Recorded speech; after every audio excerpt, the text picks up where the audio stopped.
তীব্ৰ পুৰুষাৰ্থী হোৱা। ওম শান্তি। আজিৰ মুৰলী 15 তাৰিখ 12 মাহ 2023। বাবাই কৈছে, মৰমৰ সন্তানসকল, এইখন পূৰ্বে নিৰ্ধাৰিত অনাদি ডায়মা। এই ডায়মাত প্ৰত্যেক ভাৱৰীয়াৰ ভূমিকা নিৰ্ধাৰিত হৈ আছে। মুখ্য কোনো পাব নোৱাৰে। প্ৰশ্ন, শিৱ বাবা অশৰীৰ, তেওঁ শৰীৰত কিয় আহে?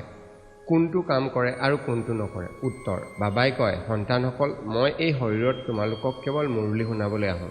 মই মুৰলী শুনোৱাৰহে কাম কৰোঁ। মই খোৱা বোৱা কৰিবলৈ নাহোঁ।